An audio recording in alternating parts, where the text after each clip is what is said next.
Assalamualaikum warahmatullahi wabarakatuh. Puji syukur kita panjatkan kehadirat Allah Subhanahu wa Ta'ala atas berkat limpahan rahmat, taufik serta hidayahnya. Khususnya untuk para peserta didik baru yang telah diterima di SMA Negeri 1 Jenangan pada tahun ajaran 2021-2022. Saya pribadi dan keluarga besar SMA Negeri 1 Jenangan mengucapkan selamat datang dan selamat bergabung menjadi bagian keluarga besar SMA Negeri 1 Jenangan. Semoga di sini nanti kalian bisa menuntut ilmu dan mengembangkan bakat dan cita-cita kalian. Pada mengawali tahun ajaran 2021-2022, peserta didik wajib mengikuti kegiatan MPLS, tapi pada saat ini kita masih mengikuti MPLS secara daring.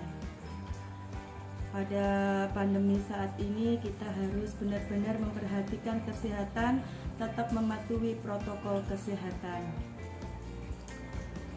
Anak-anakku sekalian, perkenalkan, nama saya Ibu Farida Kristianawati.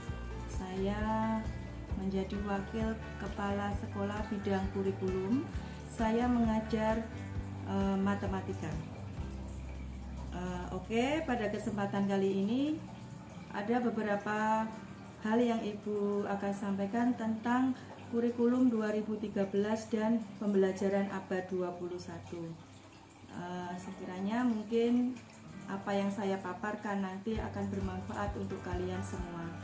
Anak-anakku sekalian, kurikulum 2013 ini adalah langkah kelanjutan dari kurikulum yang dirintis pada tahun 2004 dan KTSP 2006. Nah, di sini mencakup kompetensi sikap, kompetensi pengetahuan, dan keterampilan. Kurikulum 2013 yang berbasis karakter dan kompetensi ini lahir sebagai jawaban terhadap kritikan terhadap kurikulum 2006.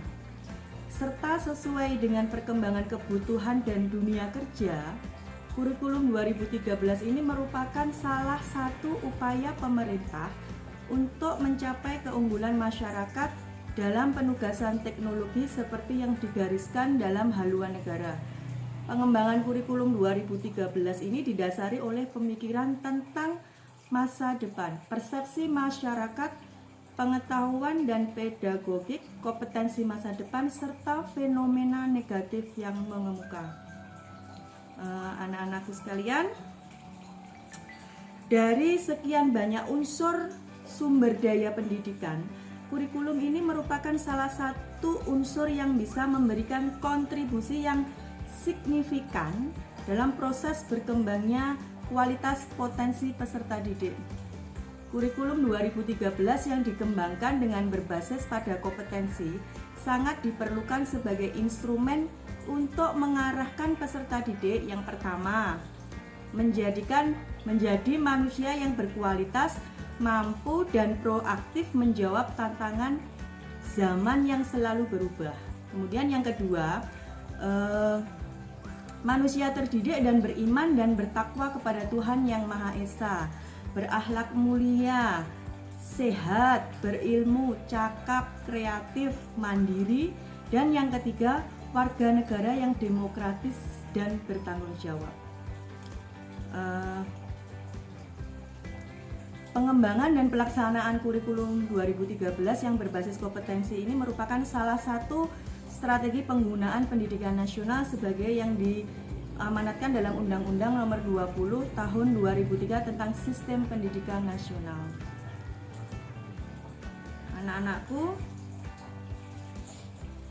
kurikulum 2013 yang berbasis kompetensi ini diarahkan pada pencapaian kompetensi yang dirumuskan dari standar kompetensi lulusan. Demikian pula penilaian hasil belajar ini nanti hasil kurikulum diukur dari pencapaian kompetensi. Keberhasilan kurikulum ini nanti diartikan sebagai pencapaian kompetensi yang dirancang dalam dokumen kurikulum oleh seluruh peserta didik. Nah, di sini nanti di sekolah kita menggunakan semua kelas 10, 11, 12 kurikulum yang digunakan adalah kurikulum 2013. Ada beberapa karakteristik kurikulum 2013 yang berbasis kompetensi. Yang pertama, isi atau konten kurikulum adalah kompetensi yang dinyatakan dalam bentuk KI, kompetensi inti, mata pelajaran, dan dirinci lagi ke dalam kompetensi dasar KD. Kemudian dari kompetensi ini,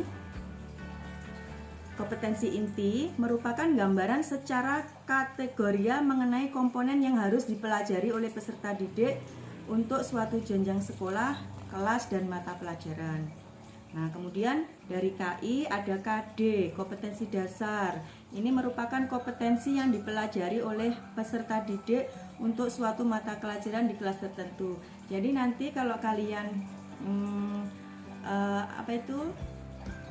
masuk di jurusan IPA atau IPS, nanti ada mapel umum, ada mapel kelompok A, kelompok B, kelompok C, dan ada kelompok lintas minat. Jadi nanti ada beberapa yang kelompok lintas minat IPA yang dipelajari ini nanti adalah pelajaran IPS. Nah, untuk yang pelintas minat IPS yang dipelajari adalah MIPA. Demikian. Kemudian penekanan kompetensi ranah sikap, keterampilan kognitif, keterampilan psikomotorik, dan pengetahuan untuk suatu satuan pendidikan dan mata pelajaran ditandai oleh banyaknya KD suatu pelajaran. Jadi misalkan ada matematika, ini yang ajar ibu yang ajar. Pada kelas 10 nanti ibu mengajar matematika peminatan. Di situ nanti ada KD-nya, dalam satu semester ada 1 KD. Jadi dalam satu semester nanti kalian mempelajari KD-nya ya hanya satu KD saja, tidak yang lain nanti. Demikian untuk mapel-mapel yang lain, tergantung karena setiap mata pelajaran KD-nya itu berbeda-beda. Kemudian kompetensi dasar yang dikembangkan didasarkan pada prinsip akumulatif, saling memperkuat dan memperkaya antar mata pelajaran. Kemudian apa sih tujuan dari kurikulum 2013? Tujuannya ya yang pasti mempersiapkan manusia Indonesia agar memiliki kemampuan hidup sebagai pribadi dan warga negara yang beriman, produktif, kreatif, inovatif, dan efektif, serta mampu berkontribusi pada kehidupan bermasyarakat, berbangsa, dan bernegara, dan peradaban dunia. Dalam hal ini, pengembangan kurikulum 2013 difokuskan pada pembentukan kompetensi dan karakter peserta didik berupa pengetahuan, keterampilan, dan sikap yang dapat didemonstrasikan peserta didik sebagai wujud pemahaman terhadap konsep yang dipelajari. Jadi intinya nanti di kurikulum 2013 nanti ada pelajaran-pelajaran apa yang harus kalian pelajari itu sudah ada. Jadi yang IPA, yang MIPA nanti pelajarannya apa-apa saja ada, yang IPS juga demikian. Kemudian saya lanjutkan tentang pembelajaran abad 21. Apa sih pembelajaran abad 21? Ya, intinya ya pembelajaran abad 21 itu ya pembelajaran yang dirancang untuk generasi abad 21 seperti kalian semua. Di sini ada pembelajaran abad 21 itu harus menguasai 4C. Apa 4C itu? Creativity and innovation, critical thinking and problem solving, communication and collaboration. Nah, pembelajaran abad 21 ini ditandai dengan perubahan paradigma teaching menjadi learning. Jadi pembelajarannya tidak hanya kepada guru, terfokus pada guru, tetapi tidak, sekarang pembelajarannya terfokus kepada murid. Jadi di sini murid lebih aktif, guru menjadi fasilitatornya. Apa sih prinsip pembelajaran abad 21? Pada pembelajaran abad 21 ini diharapkan pembelajaran itu berpusat kepada siswa yang pertama.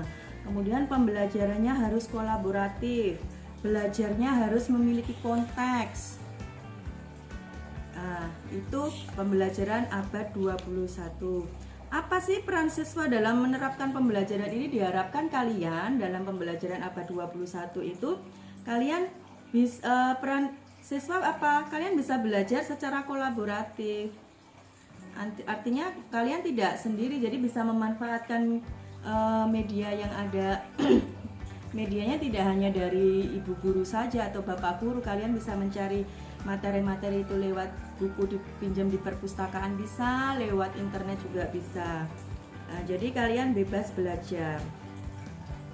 Kemudian belajar berbasis masalah, memiliki kemampuan high order thinking. Kemudian belajar mengajukan pertanyaan. Jadi sebisa mungkin nanti kalau kalian di kelas itu usahakan ada pertanyaan yang sekiranya kalian memang susah, silakan bertanya. Ibu guru tetap akan memfasilitasinya.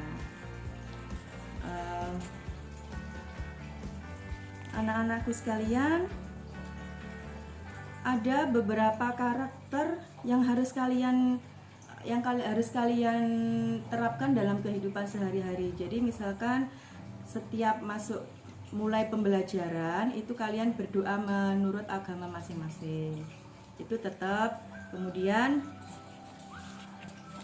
pembelajaran abad 21 ini ada 2 skill yang harus ditingkatkan oleh Bapak Ibu guru. Yang pertama, tujuannya untuk kemampuan beradaptasi dengan zaman.